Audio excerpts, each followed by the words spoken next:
la France est dans de gros pétrins.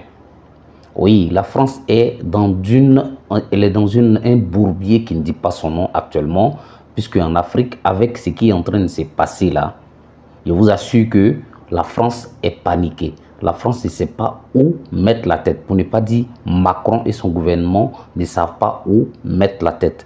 L'impérialisme ne sait pas où mettre la tête, puisque nous sommes en train d'assister aujourd'hui à un changement de paradigme, à un changement de style de gouvernance, à un changement, bien sûr, de type de dirigeants. Des dirigeants sur qui la France n'a pas la même mise, sur qui la France n'a pas le contrôle, ceux qui ne sont pas redevables vis-à-vis de la France, de comment ils sont arrivés au pouvoir. Parce que nous savons tous que pour qu'un dirigeant africain, dans l'Afrique francophone, bien sûr, lorsqu'ils doivent parvenir au pouvoir, chacun essaie de faire allégeance à la France avant même d'introduire sa candidature.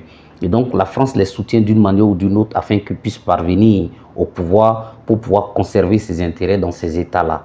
Et aujourd'hui, nous sommes en train d'assister à l'émergence d'une classe dirigeante qui ne se reconnaît pas redevable à la France, ne se reconnaît pas redevable dans le point où ils mettront en avant, où ils protégeront les intérêts de la France en Afrique. Et donc, nous sommes en train d'assister à la montée de cette classe dirigeante-là qui avec pour ambition une rupture avec la France-Afrique, une rupture probable avec le franc CFA, une rupture complète et une décomplexité, si on peut dire ainsi, une décomplexité dans les relations entre nous et notre ancien colon. Pas que, mais aussi avec toute puissance qui souhaiterait collaborer avec nos États, que nous soyons d'égal à égal, et même dans le traitement des contrats éventuels de coopération, des accords éventuels qui avaient été signés depuis les années des indépendances, avant même les indépendances pour certains,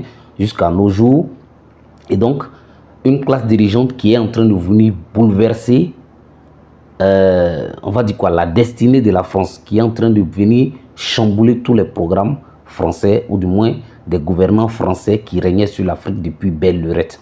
Nous sommes en train d'assister à la montée de cette classe dirigeante-là. Et ce qui fait que l'Élysée a très mal à la tête actuellement. En France, Macron, il ne dort pas.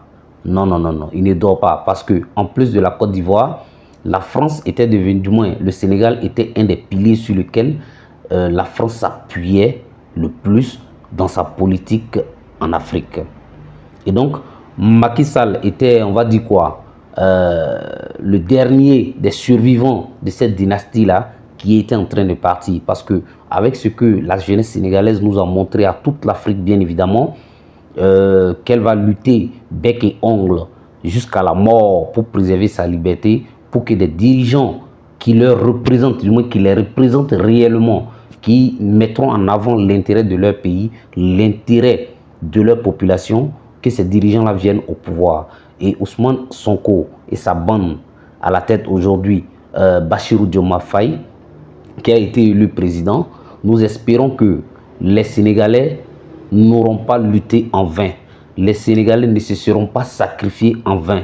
Nous espérons que cette classe dirigeante, parce qu'une chose est d'aller à la conquête du pouvoir, d'avoir des arguments pour attirer l'électorat, mais une chose également est aussi de pouvoir gérer ce pouvoir-là comme on l'avait dit, comme on l'avait promis.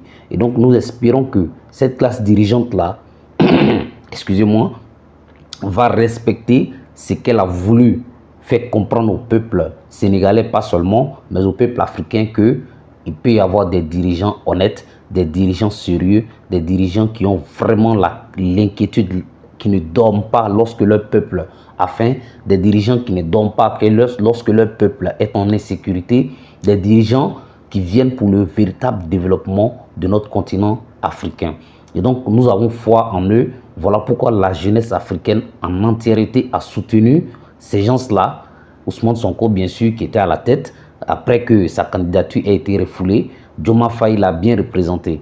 Et donc, comme ce sont deux hommes qui marchent ensemble depuis plus d'une quinzaine d'années, nous espérons que leur vision est la même pour le développement du Sénégal et pourquoi pas pour participer à, comment dirais-je, à la libération de l'Afrique, à cette souveraineté tant entendue de l'Afrique. Et la base militaire française qui se trouve actuellement au Sénégal, qu'ils renégocient leur contrat et qu'ils demandent avec un chronogramme bien déterminé leur départ. Le départ de la base militaire française au Sénégal doit partir. Oui, il ne peut pas avoir des dirigeants qui veuillent leur souveraineté et qu'il y ait des bases militaires, surtout de l'ancien colon sur notre territoire. Il faut que cela cesse désormais. Et toutes ces bases-là doivent partir.